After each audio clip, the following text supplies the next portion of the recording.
Hello, Ryan Garland. I am your host of the Paradyme Shift. I cannot wait to expose the true inner depths of institutional wealth building and how to dig deep into real estate investing.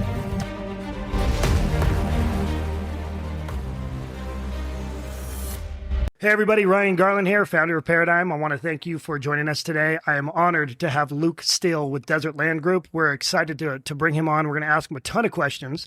This guy knows where all the bodies are buried here in Lake Havasu. He kind of started the larger developers movement here. I'd like to kind of think of it that way. And, you know, the takeaway for today is really just to highlight really what's going on in Havasu. And this is the data nerd, just like I like to say that I'm a data nerd. This guy's got me beat by miles. So, Luke, thanks for joining me today.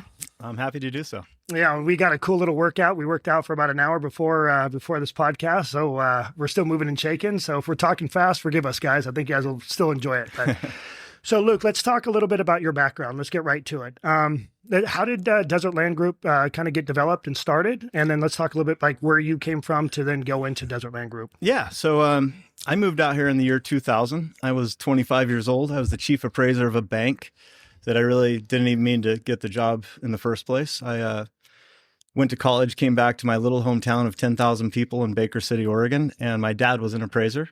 And at the time, you needed to get a certain number of hours underneath an appraiser to get your own license. And I had been going in that direction during college, went and got a finance degree so I could tie in the commercial side of real estate into the appraisal world. And that was my goal at the time. But when I got my license, I went to a bank and gave them my resume, and they wanted to hire me because they had just gone through a FDIC exercise where they wanted to separate bankers from appraisers and borrowers from appraisers. And so start going through third parties they don't want influence. Before the third party thing even became popular, banks thought they could do internal programs. So they hired me to create an appraisal department at the bank. They had 19 banks, little regional bank with 19 different banks. So great learning experience for me though, because I'm fresh into the appraisal world. I'm getting to review 20 different appraisers that were on our list all over Eastern Oregon and Western Washington or Western Idaho. Great experience for me, but after 2 years, the appraisal department was up and running. I was 25, related to half the girls there, probably dated the other half the girls there. And so my grandma said, why would you stay in Baker? Like, your family's here, you're a fourth generation in this little mining town, but there's bigger things for you. And you're not going to find gold in a copper mine. I'm sorry, It's not. And this is like literally coming from my grandma. It's a good analogy. That's in an assisted living place at the time. She's 90 years old. I'm like, well, if she's smart enough to figure that out, maybe I should look into this. And so I didn't even have Havasu on the map, but literally the next day I was driving out to Havasu with a buddy to bring him here to play baseball for the Havasu Heat. He had gotten picked up by the Mets and was looking to get back into Major League Baseball. So just being a friend, I took him down here. I mean, I got here and I saw Entrepreneurial City USA, which Lake Havasu is absolutely per capita one of the more entrepreneurial cities I've ever been in. Yeah. And so I saw that opportunity. I saw better social opportunities than I had in Little Eastern Oregon. And I literally drove back and I thought about it and I put my resignation in the next day and put my house on the market, sold it in 2 weeks. The only downside is I had to move out by Christmas Day. So I moved to Lake Havasu on Christmas. My mom was not happy, so I figured, why not just like full send right now? That's it. You don't like that, Mom? Guess what? I'm not going to be here on Christmas Day either. But yeah, I love you, and I'll come back every once in a while. That's a great one. So I got over here, and immediately I met. I opened an appraisal business, my own appraisal business. I met Michael through doing valuations on the Refuge at the time was being developed, and Michael, my partner, came out. He had just graduated college. He was a D1 golfer. He was super passionate about the golf world and the idea of getting into golf design. So he worked for a company out in Minnesota that built the Refuge. He got to work with the Arnold Palmer team. He got to caddy Arnold Palmer when they opened it up. And he got to oversee the entire construction. And he fell in love with the entitlement and the development process as much as in that world of golf architecture is pretty limited. If your last name's not Fazio or something like that, I mean, it's hard to get all the way to the very top. Yeah. So Michael and I ended up getting hired by different developers from that time forward. Once the Refuge was done, we both got hired by the Comic family to develop the Foothills. And the Foothills at the time was the biggest of its kind master plan community, the Refuge being the second biggest, but this was a full section of land. And King Comic, one of our partners, is 85 years old today. At the time, he was 70 years old. He had kind of been retired, but he came out here originally with McCulloch in the 70s and was asked to come out to help build multifamily. Him and McCulloch were friends. They'd done work together in Southern California before. He's trying to bring in workforce housing. And so he was trying to make sure that there was enough housing going up to make sure that it could support what was going on with his companies and the infrastructure. So King came out and he ended up developing everything you see by the bridge, all those townhomes and all except for the green roof ones, King Comic developed. Got it. And then he went out and developed the Islander out on the island. Okay. So I didn't know that. And then he kind of retired. And in the late 90s, Jim, his nephew, who was younger, came out and said we should look at doing something in Havasu. He was doing some development in Yuma at the time. He had just sold some big RV parks in Show Low. So it was like, let's look at Havasu. So King came out of retirement, bought the Foothills, and Michael and I were blessed enough to be approached by the Comics to help them from a consulting side. Michael was consulting on the entitlement side. I was consulting on the feasibility analysis, market studies, doing valuation work. Not really for the banks. They wanted me to actually do the internal work, and then I would basically family office internal work. Yeah, exactly. Mm-hmm. Yeah, and so we got to know them through that. And then every time I get called by a developer to do consulting, I would recommend Michael because we worked together so well. Yeah. And then the market kind of took a tank, and in 2012. We both ended up in North Dakota with a gentleman that we had helped. We'd done some work on Sailing Hawks with a guy that had taken it over. And so we had kind of got that straightened out. He really liked working with us. And he said, hey, I have a banker friend that owns this little town up in North Dakota, and he wants to protect it from the man cave type of thing happening or the man camps happening. Yeah. And so we hopped on his little plane and flew up to this awesome air park. He knew what he was doing. He sold Michael and I before we ever got to North Dakota because he knew once we hit North Dakota ground, we were going to be like, I don't know about this. And this is, were they building basically like man caves with houses? Is that what they were doing? So we were trying to avoid that. The banker wanted to protect his land. And it's an amazing story because this guy, his parents had started the bank. It became the second biggest privately owned bank in North Dakota. He even has its First International Savings. So they have branches here in Arizona now too. But it was a town of 6,000 people. He gave the town 40 acres of land that was surrounded by another 1,500 acres that we were going to develop. And the town at an 80% clip passed a $85 million bond for 6,000 people. Wow. To build like one of the coolest high school and event centers you've ever seen. Like this hockey stadium they have there is just what year was this? Notch. 2012, 2013. So recovery. Yeah, recovering, but the oil's at an all-time high. Yep. So like there's not a lot of work in Lake Havasu. And Michael and I really wanted to sink our teeth into some bigger developments, and we were willing to travel and kind of do whatever it took. And this older developer trusted us and took us under his wing. He wasn't going to go do all that work without having two guys to kind of push the effort. Sure. And so we flew up with him to his air park that he developed in Wyoming called Alpine Air Park. And we looked at it, and Michael wasn't going to say no to anything after that because he is so creative. And when he saw what this guy had done, I mean, so outside of the box. Like we fly in, and there's a gate that literally on the runway comes down into the ground with a button off your yoke on your steering wheel, and then you like take the plane over to your house that has a hangar built onto it with an apartment above it for the and so Michael's totally hooked. I'm looking at it going, how could this possibly be feasible? Like I don't understand how you can make money on something like this, but by the time we left, I fully understood it because I understood what people were paying for that, and it was crazy because people would come. Not to spend a whole bunch of time like fishing and things like that, which is abundant around there, and it's amazing.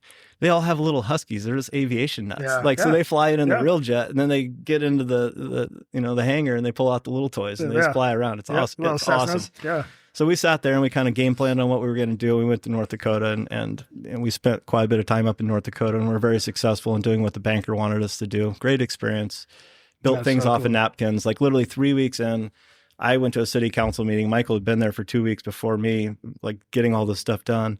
And I go to the city council meeting, and the mayor's asking Michael about what's going to happen over here and what's going to happen, like in a matter of 3 weeks, because there was so much stuff happening there. Yeah. Like you can imagine going into the city and asking about an easement. Well, they had just recorded 3 more easements the week before that. Like nobody knows where anything in the ground is. Yeah. And so because the banker owned almost everything, we kind of became the central point of development. So we got a great experience out of that, met a lot of really cool. You're able to advise probably a lot of the utility work too. We were. Yeah. And so that's a big deal. We would get called into city meetings even to say, hey, you guys are putting your stuff here.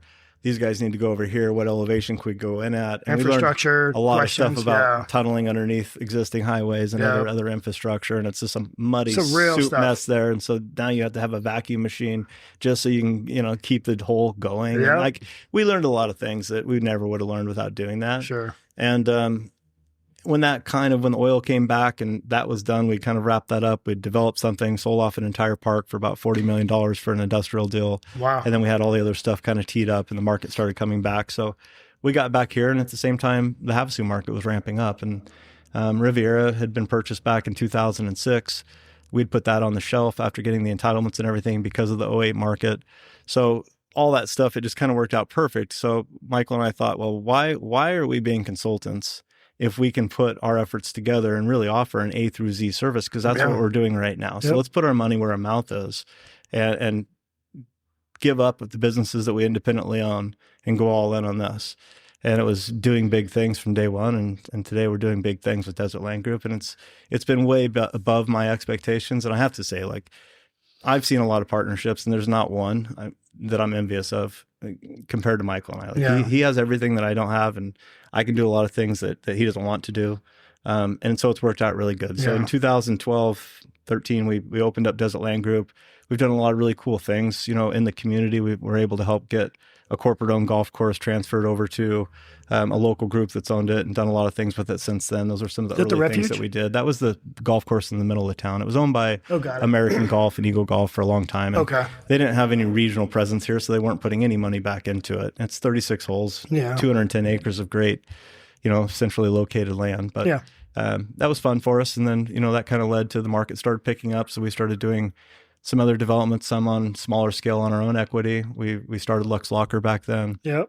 And that's really cool. I want to talk about that too. So I'm glad you're gonna tee off on that, because as you know, I do storage too. So the fact that you guys were actually original founders of it. And we've never compared notes. I think it would be fun to kind of go back and forth a little bit about just some things we look for when we do storage versus what you're looking for. I think we've probably learned some things from each other. Sure. I believe it. Yeah. So let's stay on the Riviera. Let's keep going through the Riviera, and then we'll go back to that. But so where are you guys at? Let's talk about the Riviera, because the marina is like, that's the only place I go to launch my boat now. And I didn't even really know it was coming into town, you know, because I'm kind of an outsider still. You know, I've been here now full time, pretty much going on to 3 years. But I've been coming out here for 35 years. And I just had the opportunity to buy the land where Paradyme Storage is. And then I just fell in love with the whole entire city, kind of similar to what you did.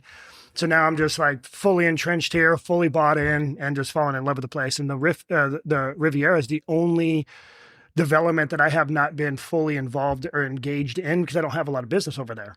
So I was just kind of more on the opposite side of town. But let's keep going on the Riviera. So Riviera is a great story. I think it's a once in a lifetime kind of thing. I've had people tell me that it's a unicorn. Oh yeah, I agree. And I think maybe getting all the entitlements but it started. It's way more than people think. And I'm glad you asked me, because there's so many stories about Riviera. I mean, I've heard people, even builders that are in our neighborhood don't really know exactly how all that came about. Sure. You know, and most people were so doubtful on it. I think I told you earlier, I had no less than 100 people that I put an investment deck in front of before Riviera started. And nobody was buying into what we were trying to sell. It was just an impossible story. And it was more impossible behind the scenes. Which is really intriguing and inspiring too, because that just does tell you that if you really know what's going on and you can educate people, especially with your background kind of on the data side, you know, it really does help the people that will buy into it and see it and have actually made those risky decisions. And it does pay off. You know, so like kudos to you, because that's kind of the game I play too.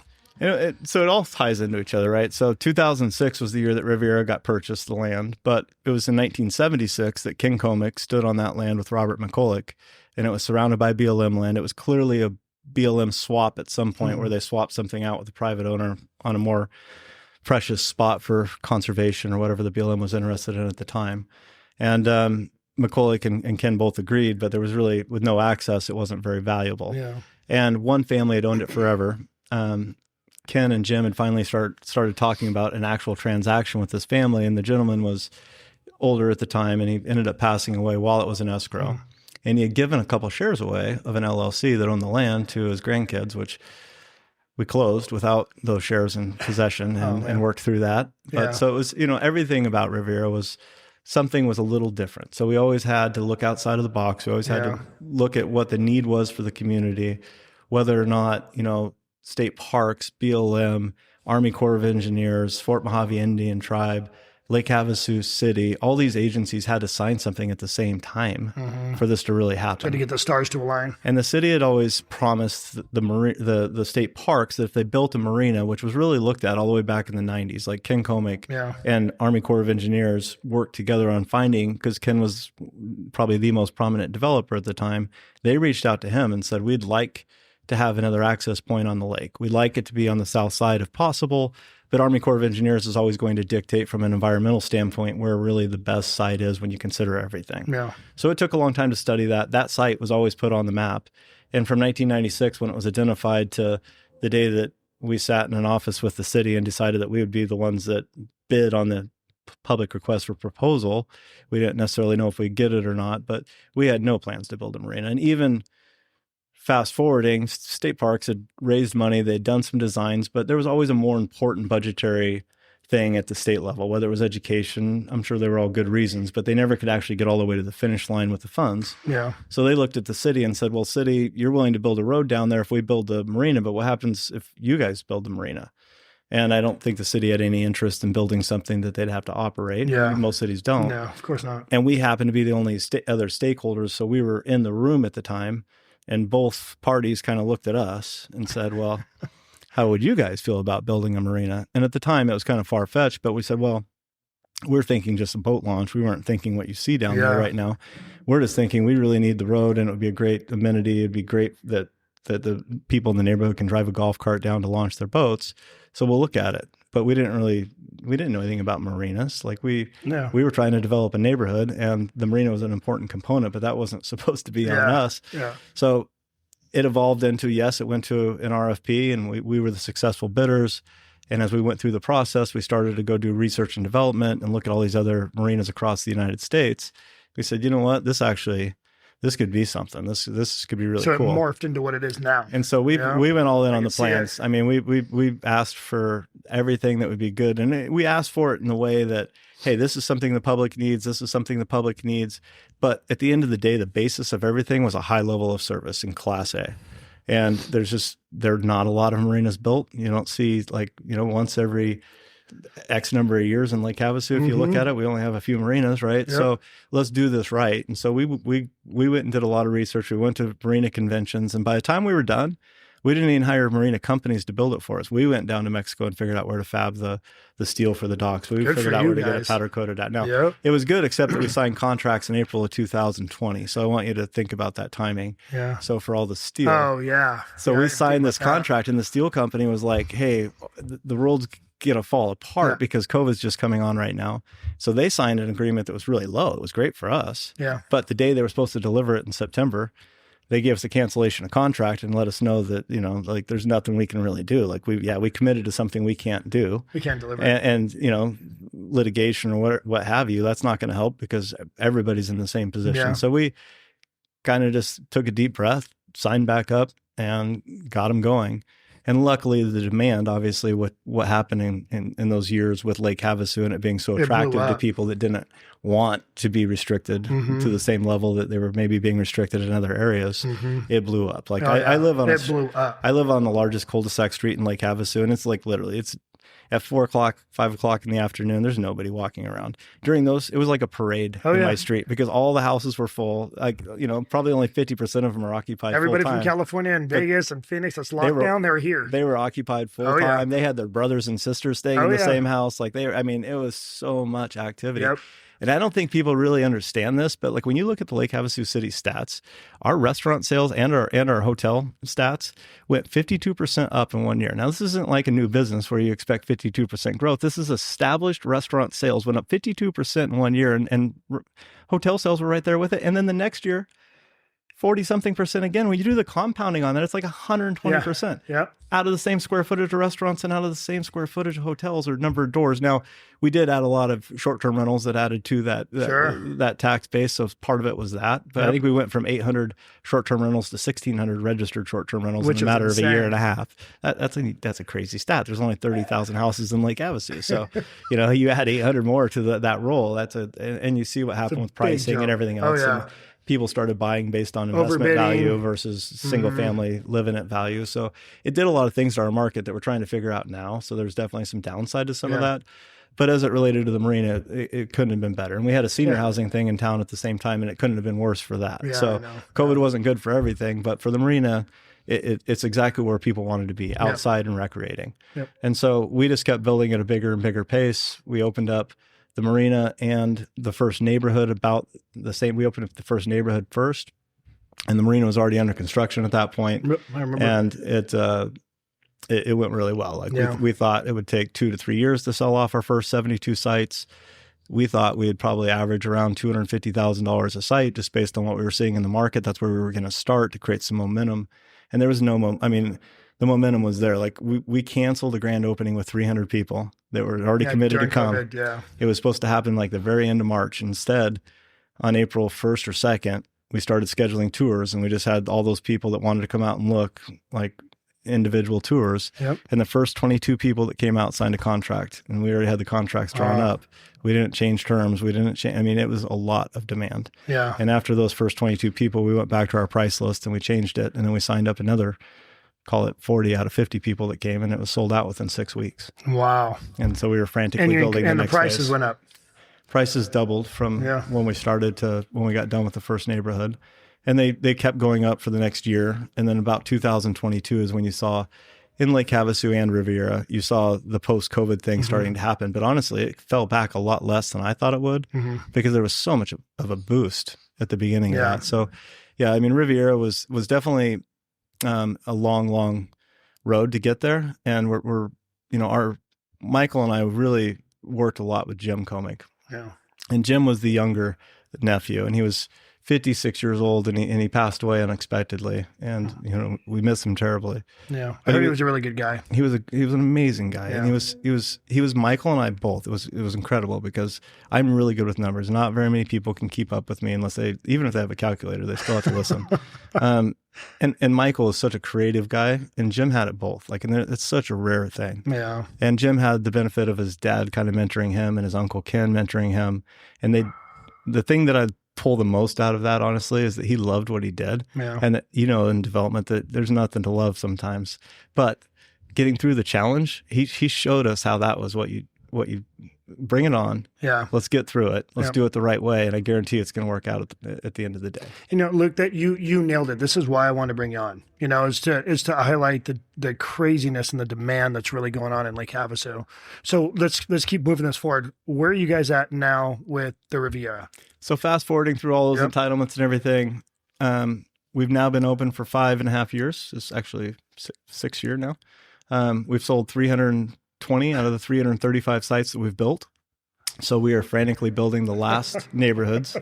And because I just talked about Jim, I have to tell this story because it is kind of a funny story. But Jim was born in 1967. So we had 8 neighborhoods in this community, 1 through 8. And we had developed the first 5. And Jim had passed away, unfortunately, back in 2022. So we had built neighborhood 4 and 5. And as we got to 6 and 7, before the kids were saying 67, this is way before they were. That has nothing to do with that. Got it. It has everything to do with Jim would never put his name on anything. This guy has developed so much stuff, and he was such a high-level guy, but you will not find his name or his uncle's name, Ken Comic, on really anything. And he's developed a huge part of this town.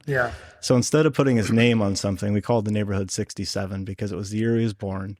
It was a big, it was a big number for all of us. Like it always came back. It's like, I never really believed in magic number type of stuff. But that's the magic number. It is the magic number for us. Because you guys were developing 6 and 7 while he passed. Got it. And we weren't there yet. This is afterwards. We developed neighborhood 4 and 5 after he passed. But by the time we got to 67, and the neighborhood right after that, called Solitude, is it is the highlight of Riviera. Yeah. And it's the culmination of everything we've done in there. We have the best actual land and orientation of the entire 250 acres is on that last piece. We call it the mountain.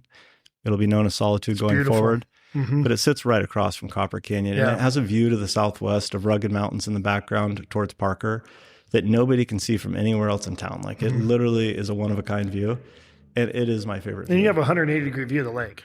If you're in the back, if you're sitting in the back of the lot, or maybe more, So I call it because you can go all the way around where you're going to Steamboat, and there's areas I call it the owl view because you literally can't see the whole view without turning, unless you're an owl, and without turning your body. Yeah, you know. So true. I mean, it's nuts. It's true. You go from one, you literally have to do a complete 180 to even see the other side. Yeah, I completely agree. So we're super stoked because we are just finishing the grading of 67 right now, and 67 on top of being named 67, just the words 67. When you look at the streets, they're all named after Jim's volleyball crew. And he had a best friend that passed away from cancer right before him, and they knew him as Otter. And so there's Otter Court. Oh, that's cool. Jim is known as the Havasu Hammer, so there's Hammer Lane. His whole crew is named That's really cool. His whole crew is named the Crux Crew. So without naming anything after Jim, I hope he doesn't get mad at me from above, but we made a little play on him. So that's really cool, man. I love it. All right, so let's what would you like people to know more about the Riviera? You know, I think because Riviera was so doubted early on, there was a lot of, people that said it would never happen. I've heard all kinds of stories. But what I'd say about Riviera... You mean there's naysayers out there? Yeah, what I'd say about Riviera is like we had a vision. Michael and Jim certainly had a vision. And people like Scott Ward helped us improve on that vision. And without people like Scott and like Jennifer and Brady Hayek, who are great builders in there as well, and without some of the people from outside of our market that brought some of their great builders in that also brought their good subcontractors in, because I know Scott and everybody else was having a really hard time understanding how to build some of the details these world-class architects were bringing with the existing subs. Scott knew how to do it. The general contractors understood it, but teaching the subs how to do it, I mean, you're either getting a really high number, like never get off the horse until it bucks you off, so the sub gives you like an extra zero on the end of it because they don't know exactly how it's going to work. Or you have to educate them. And I think Scott and other builders did a good job of that. But then we had these other crews come in from Los Angeles, and now we're seeing structural steel out there. We're seeing true level 5 drywall. Like nobody really knew what that meant in Lake Havasu. We just talked about that yesterday. And so it's brought a whole new level of housing, I'm sure, in terms of Riviera. But I think what I want people to understand is that we're building this for the benefit of the community. It doesn't fit every single price point. It is something that, you have to be wealthy to attain. But what I would say about it is there's a lot of people interested in that, and they love this town just like you love this town and just like I love this town. And when they come with, the attitude of having fun, and they wouldn't be here if they didn't like the people around them. And so I find it a little ironic that I do see a lot of hate is the best way to say it. But at the same time, I mean, this was estimated to be $1 billion impact to the economy, not by us, but by a third-party study that was hired by the Partnership for Economic Development before Riviera was ever even a thing. And I think that it's exceeded every expectation that was in that study, because I remember looking at it and looking at the assumptions and going, hey, can we really build 100 houses over the first 10 years? Well, we have 45 houses built, 50 that are under construction, and we've only sold 300, like people combine sites. So there's really only about 300 building sites that have been sold so far.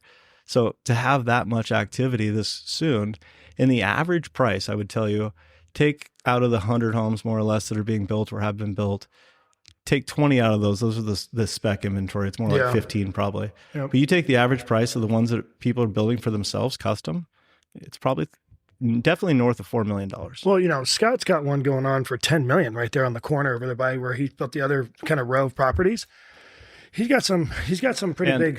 And when you going on. When you see what happens at Solitude, people are going to drive by that and they're going to say, "Hold my beer."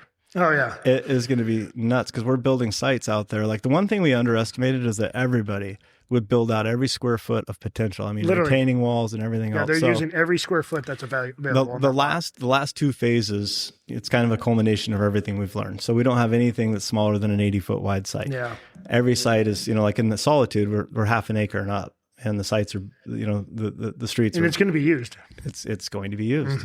And so when you start doing the math on that, it's like you're going to see $15 and $20 million houses in Lake Havasu. Yeah. That's going to happen. And I don't think people it's hard for them to fathom that. But it's, and this is where I want to bring you in on this part of it. I wanted you to, what we were talking about when we were working out is kind of that data that reflects kind of the income levels and kind of how it went from LA to like secondary markets and how that flowed, because that was really impressive. And I think for my audience, I really want them to hear what you have to say, because this is so powerful when you understand the flow of capital and kind of where it's all coming from. And that really does highlight where this place is going. So please share. Yeah, I mean, this dates back to 20 years ago. I was trying to get my MAI designation as an appraiser. And the MAI just means member of the Appraisal Institute. But to do it, you have to be peer reviewed. You have to come up with what amounts to a thesis. You have to go through a bunch of extra education and peer reviewed work. But the very last part of it is a thesis.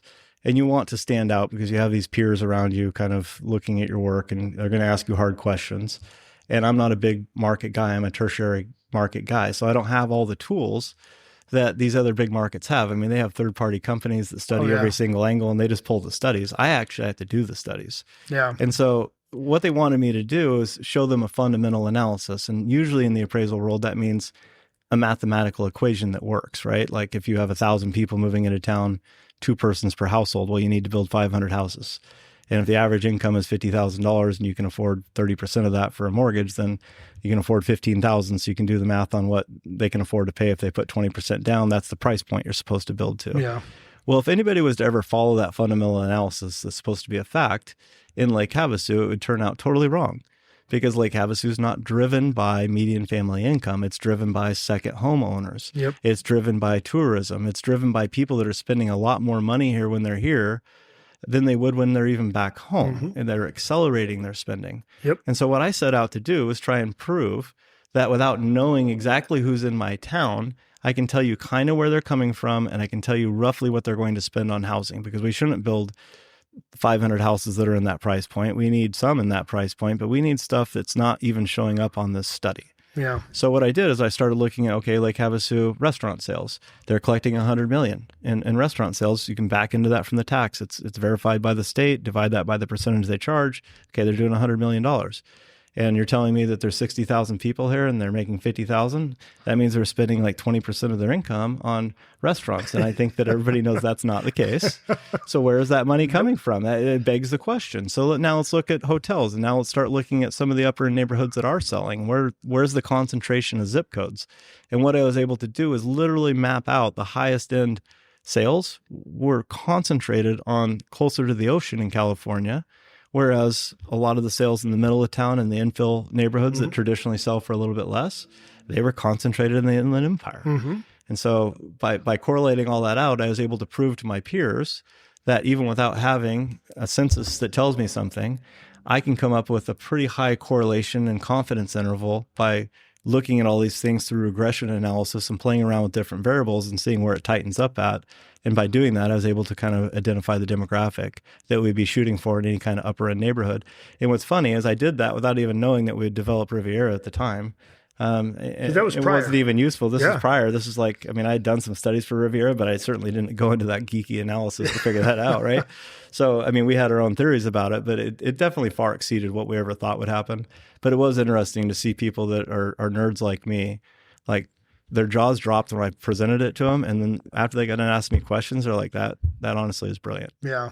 And that's kind of the, we piggyback off kind of some of that data, but we're also looking at spending habits of baby boomers, how many people are actually moving their, getting their IDs and licenses here in Havasu, where they came from, how many trusts are being recorded and people are using trust to buy.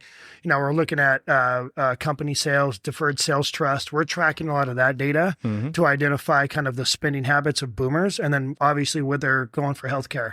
And when you're looking at some of the data that we're tracking, people are just trying to maneuver around taxes, cost of living, and when you retire, you're balling on a budget.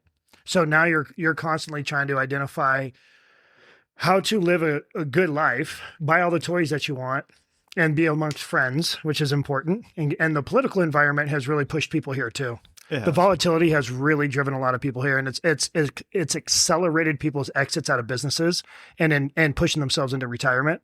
and making those moves here, or start positioning themselves for retirement early and start buying a second home here, getting ready for retirement out of California 2, 3, 4, 5 years ahead of time. But they're just starting to buy all their toys here and start maneuvering and start shifting their wealth here, all the way down to the smaller banks. A lot of these regional banks are opening up here. And that's kind of crazy because you saw a couple of years ago, regional banks get crushed. Everyone was, kind of pulling their capital and going to bigger institutions. And now all of a sudden you're seeing some of these smaller regional banks open up here. Tell me about your thoughts on that. Do you think my thoughts, and I'll back it before you go into that. My two is that as people are moving here and full on retiring here too, as people come in, they believe in this area. Obviously they're moving here. So a lot of times they move their wealth here. So you're starting to see more depositors come in on the smaller regional banks. That's kind of what I'm seeing. You're 100% right. Yeah. That's not even a question. Go ask Arizona Credit Union right now. Go ask First Savings right now. Go ask Foothills Bank right now. And the credit union doesn't even have a reason to take more deposits. They don't operate the same as the other banks, and yet they're getting more than they ever anticipated. They're actually getting more than they're trying to get. So it's happening for sure. And what you said, I think there's two different things. There's the macro regional and economics of baby boomers getting the largest transfer of wealth from their parents that's ever happened. I mean, they literally control like 60% of net disposable wealth, 60%. And half of it's already been passed to the baby boomers. So at one time it was like 72%. And they're frugal. But they're frugal, but the kids have been waiting for a minute. And they probably have a wish list. And I'm sorry, but they're going to spend money at a much higher rate. The velocity at which money moves through that generation versus the previous generation. And if you really look at the biggest impacts that we've ever seen in my lifetime, at least, I would look back at the 2008 mortgage crisis, really 2006 mortgage crisis, but we knew it by then. And I would look at the transfer of wealth that's happening right now is the two most obvious things in hindsight. And a lot of us got fooled by 2008, but if you watch The Big Short, you're like, which you and I talked about when we were working out. Who didn't see that coming, right? For sure. But yeah, I mean, it's kind of obvious. Well, this is happening too. And when you look at velocity of money, it's a super important thing because forever banks, when there's a stimulus in 2008 or whenever it is, they issue money through banks. When COVID happened, they issued money directly to people. And they printed a lot more of it than they usually would during a stimulus. So there's two things that happened. But when you look at the impact of what that happened in our economy, the only thing that explains it to me is that the velocity of money moved so much faster because it got given directly to the people and the business owners. I think that's something to be learned from, because when this transfer of wealth happens, the same thing's going to happen. That generation does spend money and it probably has some pent up demand for spending it on top of that at a greater rate than their parents did. It shows when the PPP was pumped in. People are spending that money on things that weren't necessarily for the businesses. They were kind of going out and using that money for other things. So as that money was transferring into those hands, those people were just spending it like crazy. That's my point about the banks, right? Banks wouldn't let you do that before because they gave it to you in a controlled way. What do you need the money for? It was underwritten a lot tighter. Right. And then they were just trying to get it into the market. They just wanted to make sure that everybody that had an employee wouldn't have to fire an employee, no matter whether or not there was a bad consequence or not. So that's my point, is the velocity of money because of that moves so much faster. Well, this transfer of wealth is, in my opinion, similar. Like, I think that generation will spend it faster. It won't stay on the sidelines as much as it has been in the past. I agree. And I think, like, you can see it in this market too. Like the most affluent among us are not buying because they think the market's in a bad spot. They're not buying because they want to maximize their purchase. They want to do it for the timing, but the ones that want to, they're doing it. They're doing it no matter what's going on. Yeah. And if they have that money given to them, or let's say they're, whatever it is, exiting the business, they're not as impacted by market adjustments. So they're just going in and buying whatever they want to do. And again, that's kind of the big takeaway that I'm trying to kind of lay home for people is people need to understand how Lake Havasu moves, like the people here. Well, and I would love to, so this stat to your point, I think this is really important about Lake Havasu because it to me, it speaks to the bottom of where we can go, okay?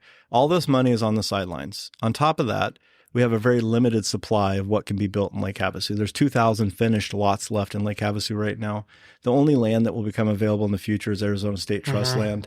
And when I add all that up and put the timelines to what it takes to get it entitled and start building, we will run out of developable land if we keep growing at the same percentage rate in about 8 years. And we'll add some, but like there was 600 acres just purchased recently. Well, that might have 1,100 home sites on it. Well, that's enough for 2 years. there's only been one of those in the last 5. So how are we going to keep up with that? Yeah. So and that's a big takedown. So think about that. You said 600 acres and 1,100 home sites, and that's only in 2 years they're gone.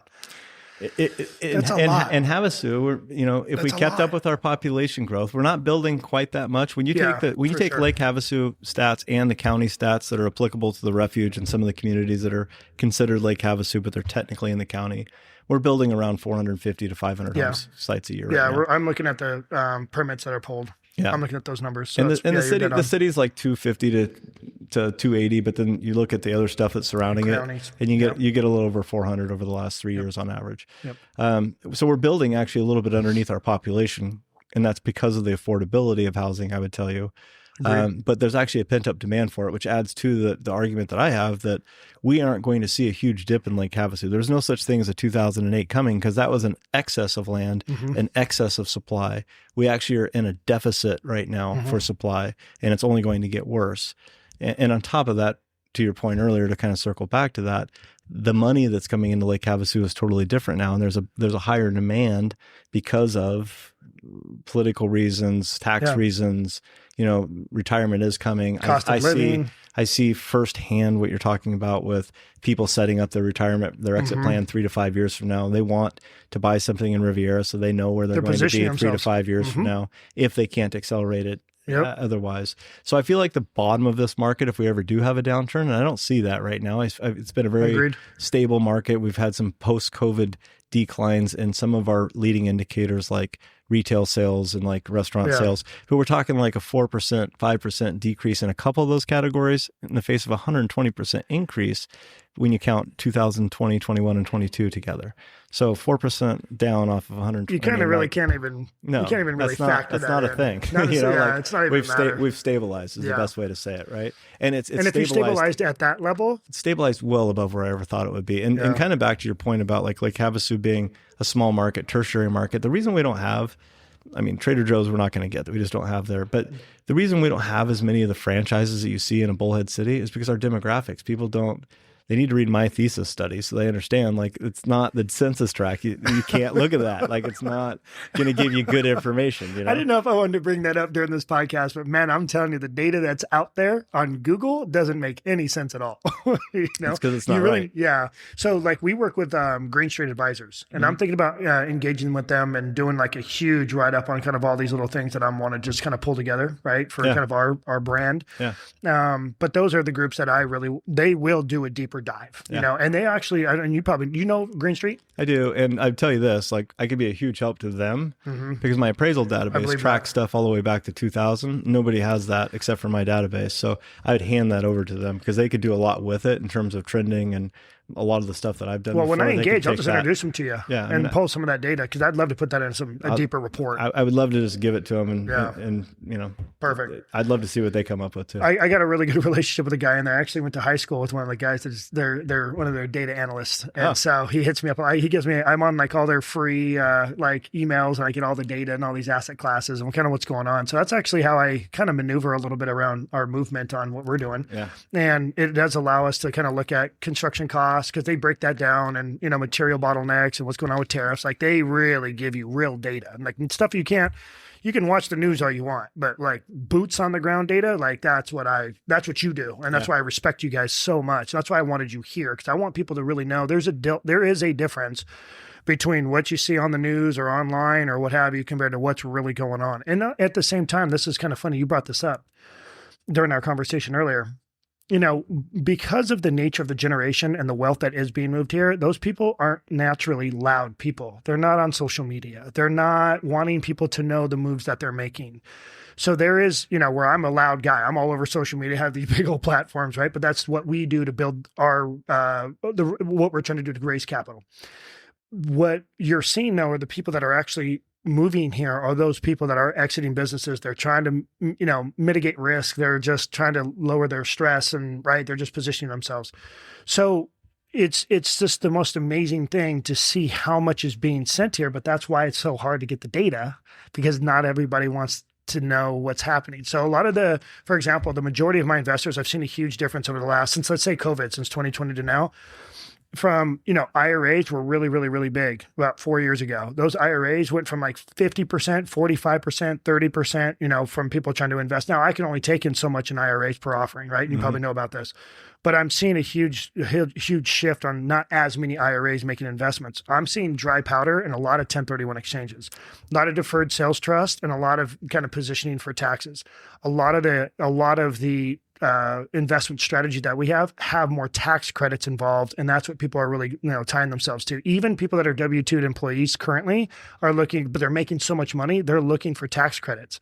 So it's really impressive on how much the market has shifted as far as the strategy and investors. But what's wild is that the wealthy ones that are kind of quiet and moving here, those are also the ones that are investing. Yeah. They're investing into a town they believe. So like our demographic, like are people that are local to Havasu or come to Havasu. Most of our investors are people who come to Havasu or have retired and have already moved to Havasu. It's because they know the market, they believe in it. They're driving the streets and seeing it get busier kind of thing. And they're like, yeah, we believe that no matter what's going on in the world, this is going to hold. And that's huge. So I was talking to Eric. Eric, I'm just going to say it on the podcast. He goes, this is such a right-leaning area that we could be going to war, which we are in, and people are still buying here, right? Because 2 years ago, we're like, even if we go to war, what are the what ifs, right? Here's, the policies or the kind of practices that we have to try to mitigate risk if that were to happen. But we are in something like that, and look how many people are still making moves. But because of the volatility, people are moving faster. So we're picking up and seeing an increase in activity from investors right now. And all we're doing is ultimately just flying the flag, letting them know this is what we have. If you guys like it, jump in. But the point is that the volatility is driving people to make those moves. So it's just, you never would think that, because back in the day, people would just go to dry powder. They pull their money, go into an all cash position, and they'll just wait it out. They're not doing that anymore. Kind of. Part of the reason they're coming is they've been waiting for so long. That's true. It's been on the sideline a long time. That's right true. Now. And they're like, maybe this new market is the new market. Yeah. Because we've never been in an up cycle quite like this one, right? Like we were kind of looking like we might go down to a down cycle in 2019, and then COVID happened. Boom. So now we've extended this run that was already unbelievable. And so people have had that, and all it is perception. Yeah. Because it's somebody's perception on whether or not their money's safer if you're going to have inflation come down. And every single person I've talked to, when I give them this analogy, when they talk about, well, I think I'm going to be able to build that house for less next year. I'm like, no, you're not. There's no way. And I said, do you think people are getting a living wage right now? Do you think people are making enough to afford everything that we have in this market? Well, no, obviously not. Okay, well then let's talk about lumber. Let's talk about why you think it's going to come down, because really lumber, the commodity, is all labor. If you think about it, you have a guy that goes out and does the timber grazing and decides, what we can cut down, what we can't cut down. Then you have somebody that goes out and actually cuts it down. And then you have a choker chaser, which I did when I was in college. Part of the reason I'm probably not ever out in the field anymore is I got enough hard work out of that one summer to last me for a while. You smashed your fingers in there with a hammer? Oh, man, it's so dangerous. But, it's and then you bring it up to a guy that has to haul it down to a mill that has people again, right? So 80% of that lumber cost is labor. And there's no such thing as somebody that goes from $30 an hour to $25 an hour overnight, unless there's some really extraordinary circumstance. So how does that inflation come down? So one of the things I'm adding to the conversation when I'm talking to somebody coming out here and buy a property, I'm going to use my father as an example. He just bought up in the estates. He put an offer in on a property. I walked it with him, of course, and I said, Pops, there's no way you can build this for the cost you're buying it for right now. The replacement cost will be more than this, and this property's in damn near perfect condition. I would pull the trigger on this now. So I'm seeing that happen too, where people are kind of coming out. I would say more of the attainable, affordable side here, like that, $1.5 million and down. I'm telling people you cannot build these for the price that you're buying it for right now. So from a replacement cost, I'm building stuff. You can't do that. And people are going, makes sense. I need to pull the trigger now. People do realize that it costs $600 plus a square foot now. It used to be, for a long time, you could build an RV garage house in Lake Havasu for $150 a square foot. And it wasn't that long ago. I mean, it was 2010. That was the number. Yeah. And now it's 600. Yeah. Yeah. It's all in. Yeah. 600. If you're building a nice house. And you're going to have an RV garage on it. And the other thing people don't think about, this is my number kind of being a geek, but we're doing this with all my agents right now because I think it's super important to understand. But most of these upper end houses are 2,500 to 5,000 square feet. Okay. We talk about prices per square foot to build and to sell.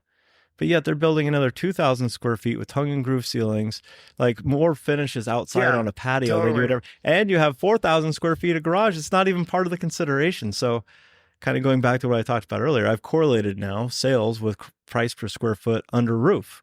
And guess what? There's a much higher correlation to what you get for that stat than it is if you graph out price per square foot and you're like, that doesn't make any sense. Well, it does make sense if you dive down into it. Yeah. And really just breaking it all down to price under, in the same categories at least, under roof, it's a way higher correlation. Yeah. It's just a different, and it's moves. I tell people this all the time. Things are moving so fast. If you watch how fast things are going on politically, you have to move, as a business owner or whatever you're doing in life, you have to move just as equally as fast. Otherwise you will fall behind. And that goes along with building practices, material, AI, technology. You need to bring in different practices, even on your building techniques. Yeah. I think one of the things that have saved us a lot is just people's understanding of insurance and costs for either end users or even, builders risk policies to build out our lumber.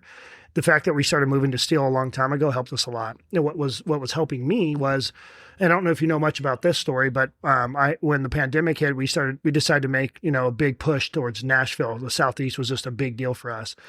And as a private lender, I manage a $100 million debt fund. We were underwriting a lot of requests that were barn dominiums. These are barn cave products. And I was like, these are like glorified, like tree houses. What is going on, right? So, and then I started looking at just how they're developed and the technology and some of the steel manufacturing. And, it really shifted my mind on manufacturing homes, right? Which goes hand in hand how you manufacture our storage units. Yeah. And I'm like, no, these things are being cut offsite. You're cutting timelines down. In fact, you're cutting your costs down. You have less trade. And you can actually build these for a pretty good cost. And for the most part, you can build them in, any atmosphere, snow loads. You can kind of consider all that. And I'm like, man, these things are killer. You can compress your cost if you do it right, and speed is the right thing. So we just kind of started looking at like Lake Havasu. You will know this more. We started laughing about it. I was talking to Scott about this. Just if you're not bringing those new kind of like techniques or strategies to Lake Havasu, you got to do something to stand out, right? Yeah. And I think with our buyers pool, when you bring kind of that spin to the game and they go, okay, you're building something new, we love it. But then you're also looking at just the overall, again, using insurance as an example, that's a big play, especially with when all those fires just tapped off in California last year or what have you. It changed everything for the way people looked at the way we're building now. Yeah. Anyway, so what were you going to say? Because I know you were going to go something building methods. Oh, when I walked into your building today, like we build a lot of storage and things like that, not necessarily heavy steel or red iron like this, but your building today, I have to say, is just next level. And when I walked in here, I'm literally getting done with design on another one that's not quite like this, but similar materials. I mean, I literally was studying it like, oh, yeah, that's how that works better. So you clearly have a lot of experience in the steel game, and I'll definitely hit you up for some information. Yeah, even the saddles and so forth. Like we really went through a lot of that. And you can't, with steel, you can't really shave stuff down. It has to come like damn near perfect. Yeah. So yeah, it was a learning experience for us too, but it's opening our eyes to, again, if you can do it right, you're in essence manufacturing at the same time, all your horizontals are going in. Yeah. So as soon as you're dropping your foundation and these things are dropping. And if you have a good team, it's like, for example, on building G on Paradyme Storage, we decided to go ahead and re-engage with our builder. I'll call them our building team, and they're going to double their labor force. And we think we're going to be able to deliver that building in half the time we delivered some of the other buildings, right? Yeah. So but they've had the practice of building those exact same buildings, same engineering, same manufacturer, what have you. So we're trying to cut our costs by increasing our speed. That's by far the best way to cut costs in this market right now. Time is everything. Because at the end of the project and the debt that's on it at the end, like every month matters at that point. Value engineering is just such a conversation piece that people don't talk about. And I think that is, for us guys like you and I, that is like where we have to hover. And in this environment, you absolutely need to. And it's funny about value engineering. I've worked with some pretty good design build firms that you're really doing the value engineering before you do the engineering. And that's by far the best way to do it. Because when you start working with new guys, I have a project right now where the engineer was from Idaho. So I'm wondering why the footings are what they are. And I start thinking, frost lines. Yeah. So then I call him and I'm like, hey, is this designed with that in mind? And of course, he's just used to different means and methods of building anyway up there. And so I ran by him what both my concrete subs were telling me. And he's like, oh, if you want it that way, no problem. And he just redid it for me, which is really refreshing when you have a structural engineer actually willing to listen and do something. And he was like, yeah, we can do it that way. Well, it saved like $200,000 on concrete. We did the same thing on our steel buildings. Our engineer and architect, they're from like Houston. They do a bunch of stuff like on the, kind of on the coastal, and I was like, guys, this is like way over engineered, like compared to our soils report. Like we can cut some costs. That's why I was telling you, where we're thinking we're shaving our costs off or on the structural side. That did save us a lot, but it's true. The value it's always in planning, where you save your money's in planning, and then obviously getting your contracts in place and getting your subs in place and materials too. Yeah. Now cash is king if you can start ordering material ahead of time and storing it, but you keep it under your roof. That helps a lot. But yeah, so we're just, that's kind of where I've hovered. I think, I stepped aside as CEO 4 years ago and just started focusing on those things, right? Acquisitions, entitlements, planning, capital raising, securities, legal, all that fun stuff, and then design. And that's where I nerd out, is the design. You can save the most money on the design and putting the right team together and having them there from the beginning so the vision is held together the whole time. Yep. That way, when you are on project and things are changing on the fly, like everybody's kind of on the same page, and you don't have holdups, you don't have huge change orders. You just get it right. What's crazy is that it's hard to explain this, but I know that you and I are going to totally just connect on this one part.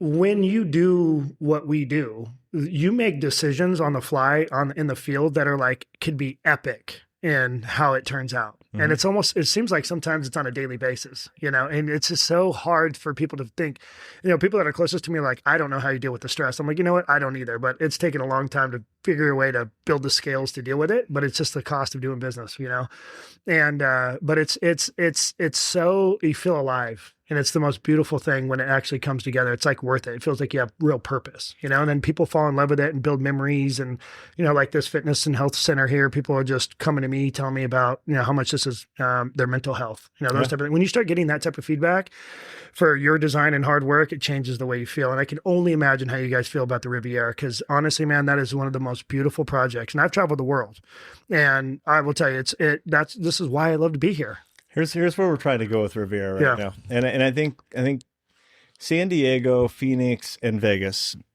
huge markets. We get hardly any love from those markets in Lake Havasu. The ones the ones that come get addicted. But this is the best story I can tell. I had a guy about a month ago fly out from San Diego, a couple really, really nice people. They had never been to Lake Havasu. He owns a big development company. He's like a civil engineer kind of guy. But on the side, he's picked up a charter company, and he owns the FBO, and he's chartering services for people. Yeah, like total stud. He didn't even tell me all this. Like I had to look him up for afterwards. Like kind of figured it out. Yeah, I figured it out. Like I found out what his tail number was, called the airport, and tracked him down. But really nice guy, because I wanted to see what his background was, because he was saying things that I knew he wasn't giving me the whole story. He knew a lot. But what he said to me that really hit home, I took him out to Riviera, and I don't give a lot of people tours of solitude, but I had an agent call and say, I have this guy out here. It seems like it'd be worth your time to come meet him. And I said, yeah, of course. So I went out there, met him and his wife. We stand out on one of the best sites in all of Solitude that we're building on the last. And he looked at his wife. He goes, why would we go to Cabo? Because they're from San Diego, and everybody from San Diego just goes to Cabo and spends $20 or $30 million or whatever it is, right? And he looked, I listened to him have the conversation with his wife as he was realizing what he was looking at. And he's like, I don't understand. If people see this, they're not going to go to Cabo. We can go wake surf right there. We can get over here in the plane in 45 minutes. We have these views at night. We have this sunset at night. We have that view in the morning. We have walking trails. Why would we go to Cabo? And not everybody's going to ditch Cabo, but a small percentage of people from San Diego, Phoenix, and Phoenix goes to Cabo pretty heavy also.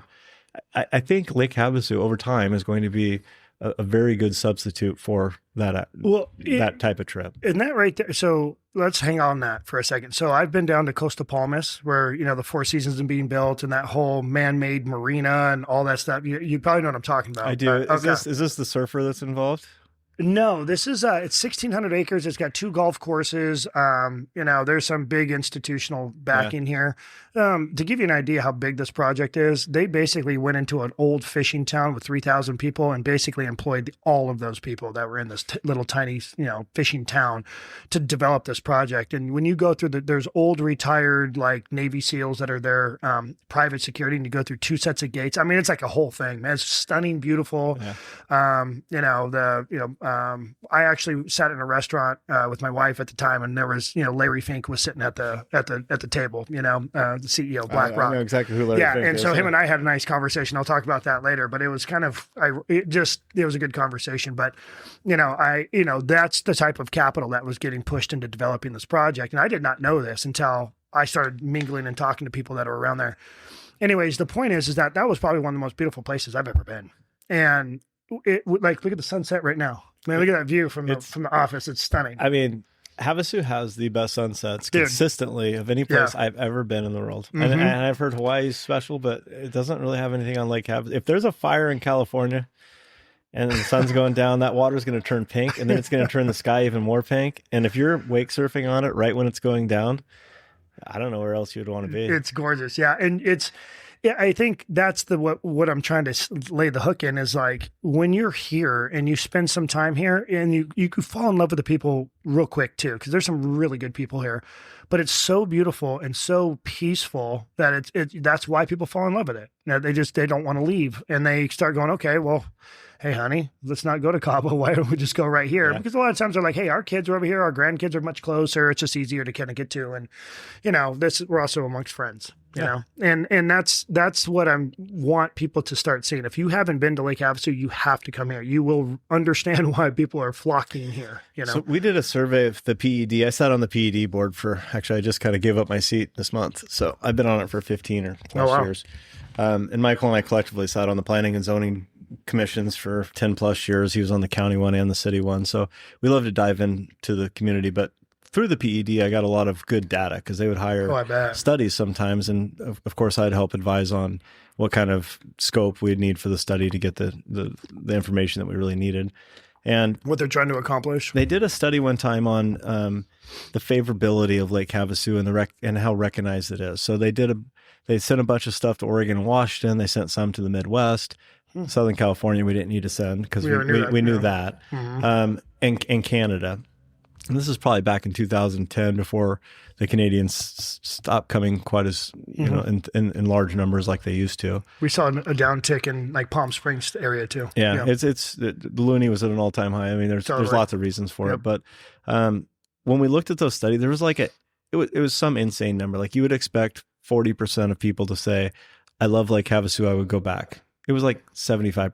Mm-hmm. It was nuts. Mm-hmm. And then the people, when you got more Midwest, people didn't recognize it. They didn't know what it was. It's true. And so I think that's where Havasu is going to continue to see growth. Because I'll tell you, some of the coolest people in this community are from the Midwest. Yeah. And they don't come in the same numbers. But man, you want to talk about salt of the earth people, man. Salt of the earth, and they're never going to be braggadocious. They're never going to tell you who they are or anything else. But if you sit down and just have a coffee or a beer or whatever, like you will want to go back and hang out again. Yeah. That's the takeaway right there is when it's the people. You fall in love with the people and just like anywhere you have your salty people. But, I will say that the majority of the people that I get a chance to talk to or the rooms I'm at least deciding to step into are all people that just are here to do good business and they love their family, they're very family oriented. And they just want to continue to give back to others. Like that's where their hearts are. And that's the best feeling for me, know? And I think when you get older, you're kind of tired of chasing, everything else. So you start kind of just being a little more humble and peace. And that's what you get here. Yeah. All right. So let's dive into, let's compare notes on the stored stuff. Cause I just love how you guys operate. I know you guys said how many units did you and Mike, you think you guys have built? I bet we've built 2,000 to 2,500 doors. I mean, that's institutional level there, buddy. I mean, there's nothing, Yeah. I don't know a lot of people that do that. We got a project in Montana that we're playing with right now, but it's not really our main focus anymore. But we like it. We think we understand the market really well. And this is a stat I think you'll get a kick out of. The first one that we ever did, I was on a golf course with Adam Pakes, who was our partners in the original Luxe Locker. Yep. And he goes, hey, do you know where I can find a storage unit? And I said, well, you can't. They're all full. And he's like, man, that's what I've been finding out. And I said, well, we could always build one. And he goes, really? You think we could? And I said, yeah, I know a piece of land. And he said, well, how much would that cost? And I said what I thought. And he said, well, I could come up with the money. You guys want to build it? And like literally we started building something a few months later after we got it designed. We built that project very hands-on. And you know what it costs today per square foot. So take the land out of it, but everything else all in from design through C of O, $37.50 a square foot.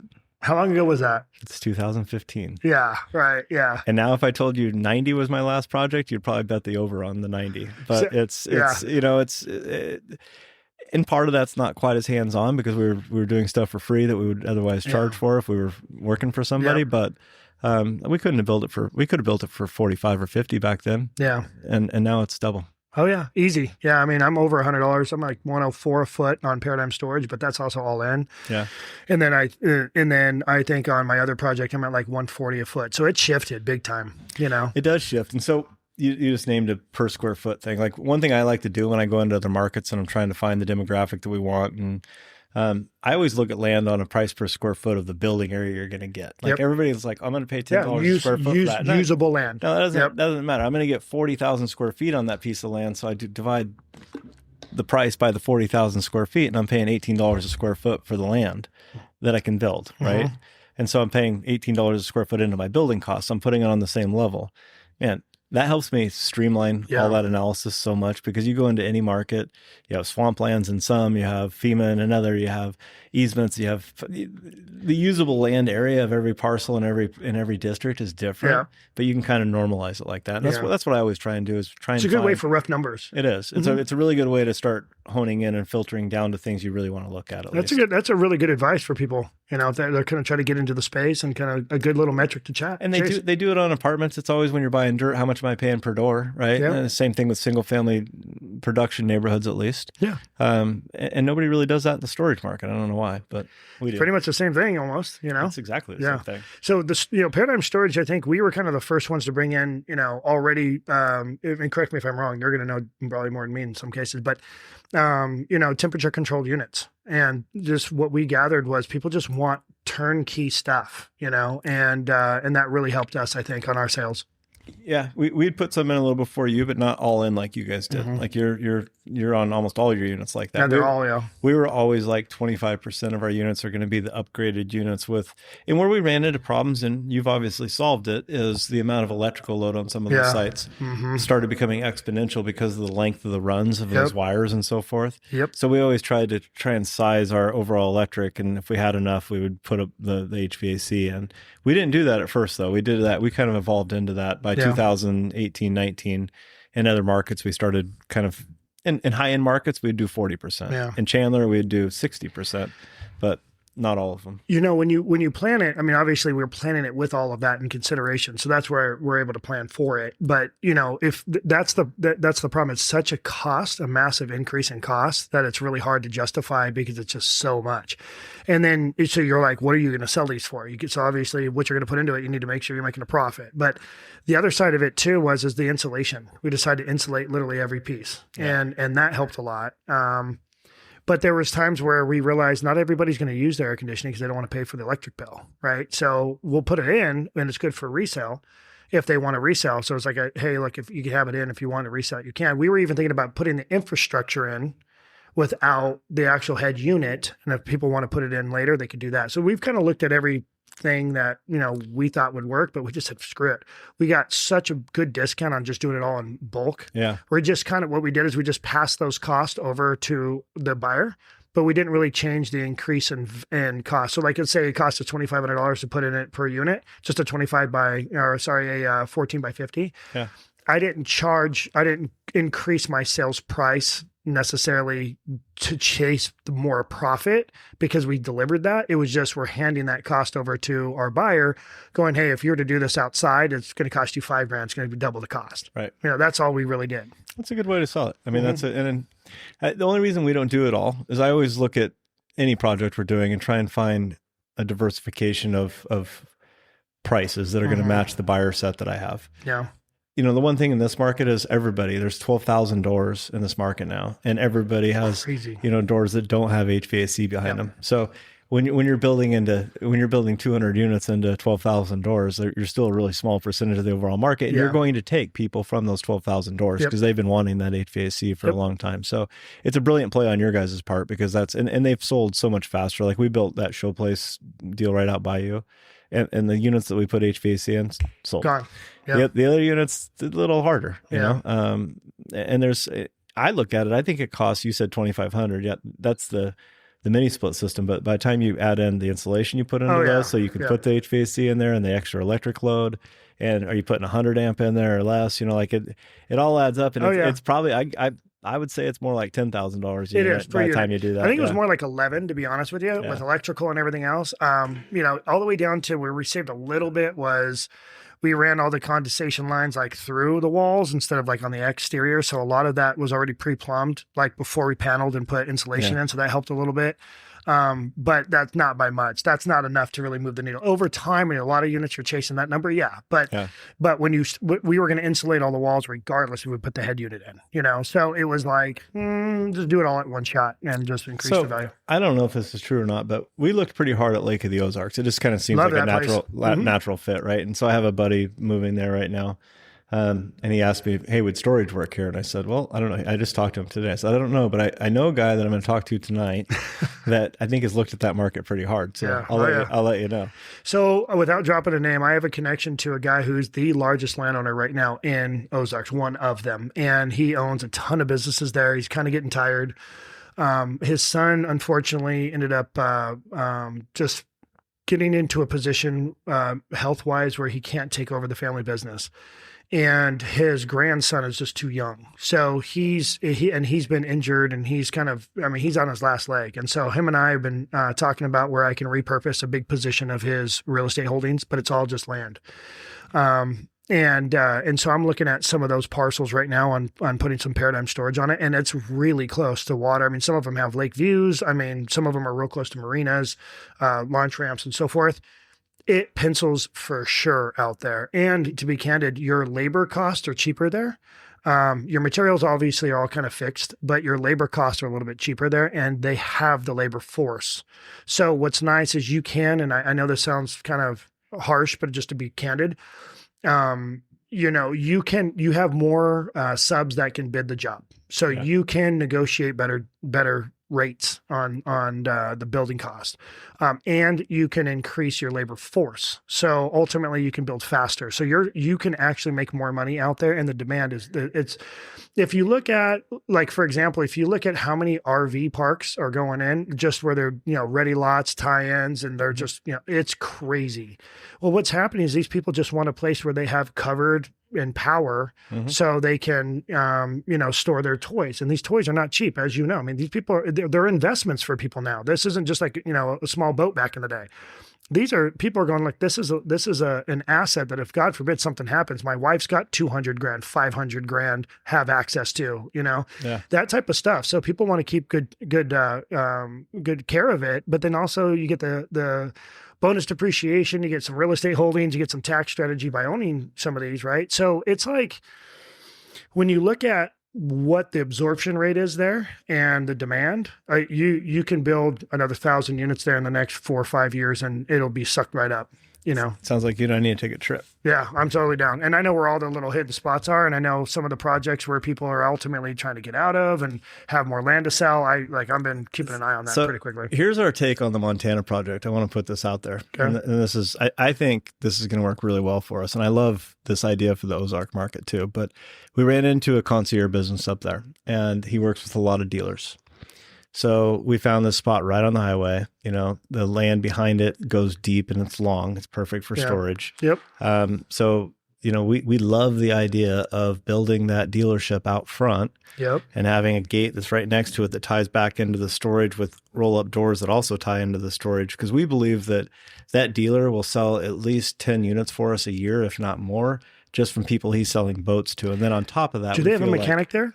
Yes, it's full service mechanic, detail, everything. So so the concierge already works with that dealer. Dealer needs a new location. So that's what we're trying to get to right now is, hey, if we can find a partner that's going to drive more demand than we would get otherwise, like, hey, would you rather store your place here where we're going to concierge it to the lake for you and you can have your own place? You can come get it whenever you want. We're putting a golf simulator over there into our clubhouse because in Montana, I figure you need something to do for most of the year if you can only boat for 3 months. True. So, and with a golf simulator now, I mean, we're building a little clubhouse. It has some classic car components to it and so forth. So, we figured, well, for that amount of money, it doesn't seem like we could lose with that. Yeah, well, thinking about Havasu, there's so many mechanics here. People bring their boats and RVs from all over the country, and they drop them off, and they go do other things while their stuff gets worked on here. I mean, having a mechanic that's the money maker right there. First of all, buy it, and then you have to store it. It's funny, the amount of friends that I had that were super excited to buy their first toy, and then they forgot where they're going to store it after they bought it. They're like, oh shoot, Ryan, do you have a storage unit? I don't know how many people have bought when they came to Havasu, that accidentally bought a boat, and then they bought a storage unit because they figured out what you just mentioned. And then they buy a house with an RV garage and they get rid of the storage unit. But like literally, I've never seen a market where the leading indicator is how many storage units are in town, but it literally is a leading indicator. When someone buys a toy that then buys a house, like it's usually the house and then the toy, but people are buying the toys and then the storage and then the house. Yeah, they have to buy the storage first because they don't want to leave that weekend and leave their, like they need something for their boat. And to come full circle, then they buy a house and the house has an RV garage. Then they buy more toys and they go back to buying another storage unit. Right. Actually, by the time the house is built, they can't fit everything anymore anyway. So they keep the storage unit, buy the house, and people eventually have 2 boats, side by sides, golf carts, jet skis. I mean, man, it's it's an endless. We laugh, and you're probably gonna second this, but we talk about how there's more money in people's garages than there are in the whole house. The value of the house. It's so true. There's 100%. That's true. You'll have $2 million in toys, and the house is worth $1.5 million. Like that's just how this is here. And half the house is being built now. Literally, the garage is bigger than the square footage of the house. It's nuts. Dude, your house is like it's the man cave mecca here, man. I mean, people just want their little 3 bedrooms, 2 baths, like low overhead, very easy to kind of maneuver around inside the house, and then you want this big old man cave for toys, man. It's pretty cool. Think about the Lake Havasu city market just from a stat, right? Like 60,000 people, if you want to believe the census. It's really more like 85 is the way this town feels because of the winter and the summer users. Demographically, it looks a lot more like 85,000. I think during the winter, there's more people here. There is, for sure. Oh, they aren't spending as much per capita as the summer people, but they're here more full time. But 12,000 units divided by 60,000 people. So now you have think about that. But then on top of that, out of the 30,000 houses, especially over the last 20 years, 8 out of 10 were built with RV garages. And over the last 10 years, out of those 8 RV garages, half of them are double RV garages. Yeah. Yep. It's not even close. We have more storage per capita in Lake Havasu City. And I've traveled the country looking for other storage locations. League City, Texas is kind of like Havasu, but I mean, it's like 20% as much. Dude, it's just nuts. Lennar's building houses with RV garages now. I mean, institutional public builders are building homes in high dense areas with RV garages right now. Yep. It's undeniable what's happening, and I think those guys come out here and get jealous that we're building cooler stuff than they are. They are. That's so true. You're not very often that you get a National Home Bidder take our stuff back to their place. Totally true, man. Yeah.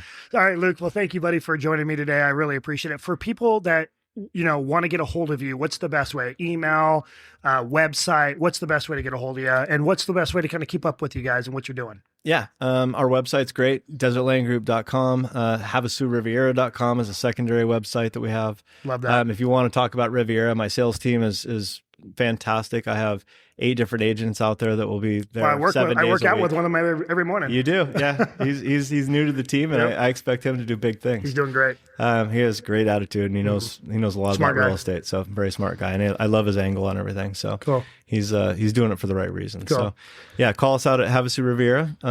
Sales team out there is there 7 days a week. We are releasing the new 67 neighborhood. Literally, we haven't made it public yet. But we just got a public report. And so pricing is now available. People that are out there on our waiting list are starting to go do tours. And the first 2 people that saw them, we signed up a $795,000 and a $950,000 sale. First 2 that came through the door. Easy. Yep. So it's probably because they've been watching it forever. It is. Waiting. Those folks have been waiting. They knew what they wanted. And so the second that it was open, they came out. Yeah. Good for you guys. Well, hey, thank you very much. And by the way, for everyone who's listening, we're going to have his partner on. It'll probably be our next podcast. So if you're listening to this one, you liked it, you're going to have to listen to his partner, Mike. So Luke, thank you very much for joining me today, man. It was an honor to have you. It really is. My pleasure. Thank you. Cool. Thank you, guys.